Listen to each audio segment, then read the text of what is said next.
Revolución rusa.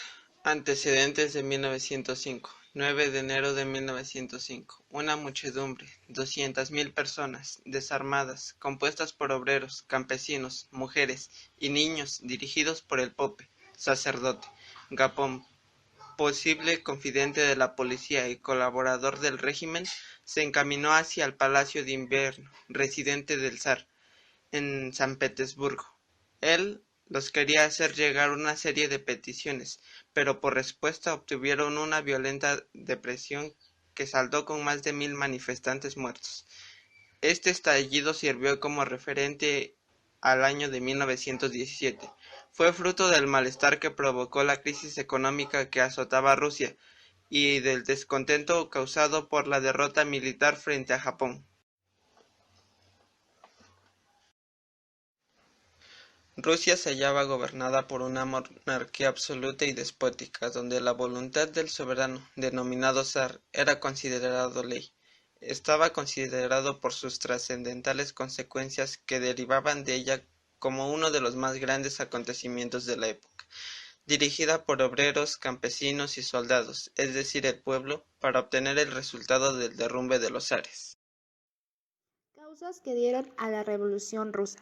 Las principales causas fueron sociales, compuestos por la nobleza, el zar, aristocracia, ellos dirigidos al gobierno, se encontraban los más grandes propietarios, disfrutaban de todos sus derechos y gozaban asimismo de toda clase de privilegios, mostrándose ajenos e insensibles a las necesidades y sufrimientos profesionales, empleados, obreros y campesinos, que domaban porque se reconocieran sus libertades y derechos, para que desapareciera la explotación, el excesivo número de horas de trabajo.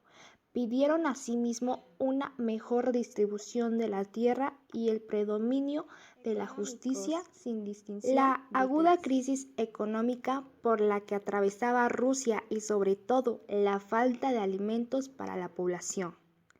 La mayoría de la población se hallaba en lo más completa miseria. El zar no tenía un poder ilimitado, gobernaba de forma arbitraria, es decir, sin dar cuentas de sus actos a nadie. El zar no demostró interés por el progreso y bienestar de su pueblo. Primera etapa de la Revolución Rusa, dirigido por socialistas modernos. Esto trajo como resultado la caída del zar Nicolás II y originó a su vez el establecimiento de la República con Alejandro Kerensky como primer presidente. El ambiente para la insurrección del pueblo contra la monarquía estaba ya preparada.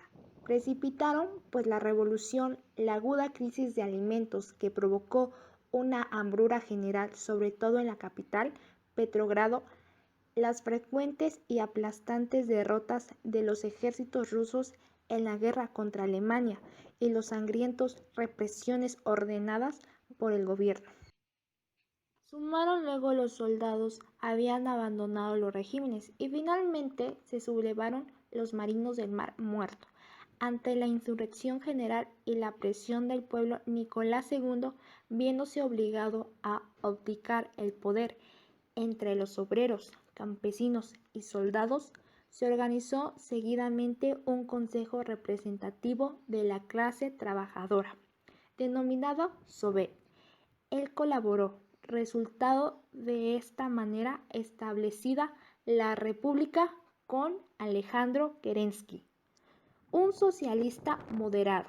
Su primer presidente, el gobierno de Kerensky, duró pocos meses, pues se hizo impopular a causa de haber intentado proseguir la guerra contra los alemanes y debido a que no había realizado ninguna reforma económica favorable al pueblo.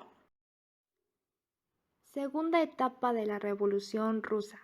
Esta fue la verdadera Revolución Comunista Roja, dirigida por socialistas radicales que constituían la mayoría bolcheviques de un movimiento popular que destruyó por completo el antiguo régimen de privilegios y desigualdades, es decir, quien transforma el imperio autocrático y despolítico de los zares eminentemente feudal en la República Federal Comunista.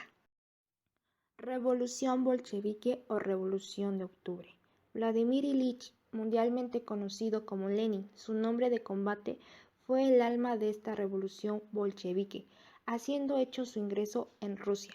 Después de un largo en Suiza, comenzó para agitar a las masas de obreros, campesinos y soldados contra el gobierno provisional, mediante una activa y vigorosa propaganda, bajo el lema todo el poder para los soviets, prometiéndoles asimismo paz, tierra y pan.